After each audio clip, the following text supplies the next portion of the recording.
Hey, my name is Justice, and this is day 5 of Healing Out Loud.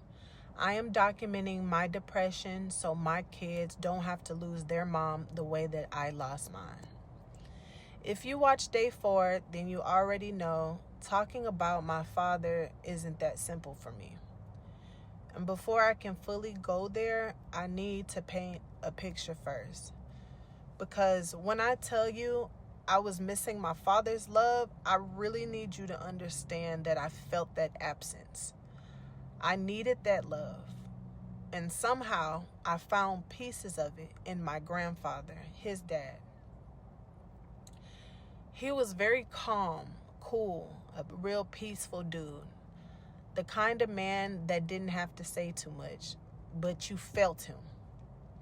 I remember sitting in my grandparents' room, in their living room, late at night, fighting sleep, just waiting for him to come home. He was a truck driver, and sometimes he wouldn't get in till early hours of the morning. But I didn't care. I'd sit there, wait, listening, waiting for the garage door to close.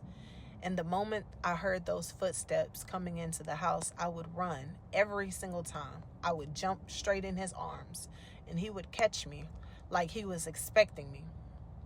And in those moments, I felt chosen. There is one memory I will never forget. Me and my mom and my grandmother, I believe, we were living in South Carolina at that time, far away from Houston, far away from anything that's familiar. And somehow my grandpa was passing through, or he came close to where we were.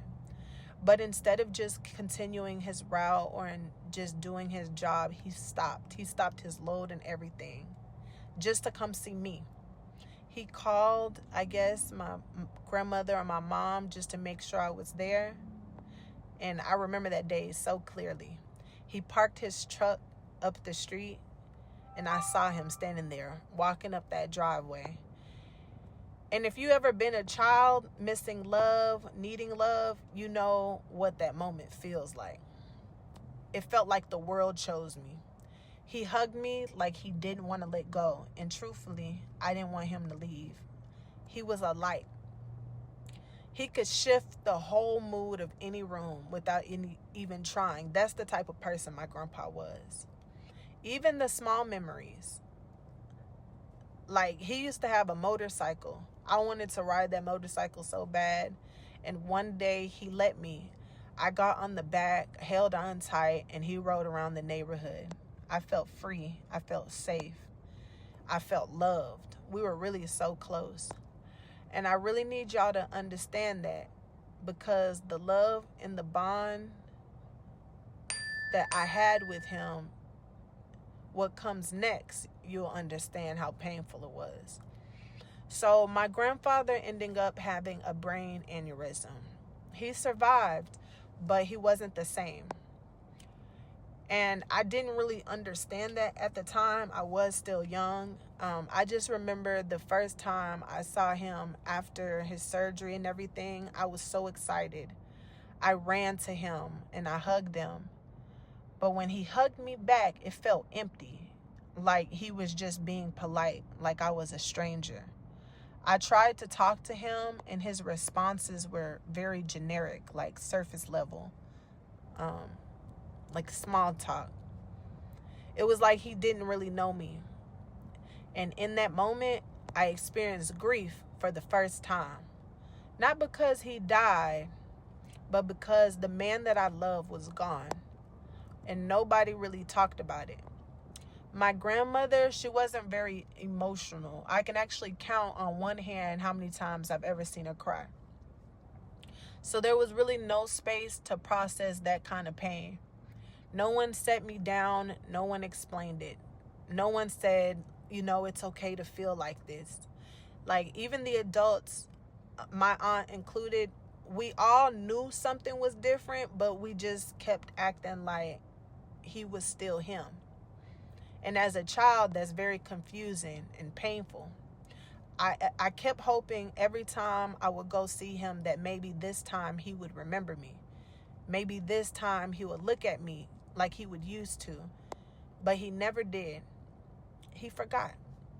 He forgot about me. He forgot how much he used to love me. And that kind of pain, I still don't have words for.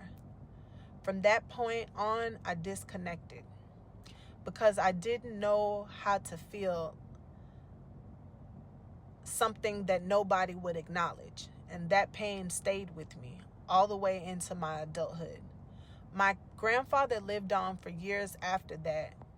And when he did pass away, it was bittersweet because what nobody knew is I had already lost him as a child. So physically losing him, it felt surreal. It was like grieving something twice.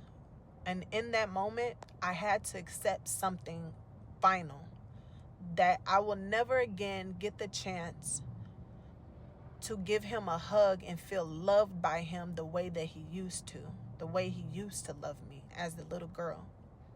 I miss him. I miss him so much. And even later in life, I started learning about his imperfection. It never will change who he was to me. Because the man that I know, the man that I love, that's who I carry. He was the best man I've ever known. My grandfather. And my first experience with grief. Rest in peace, Anthony Carr. Y'all, please say his name. It's day 5.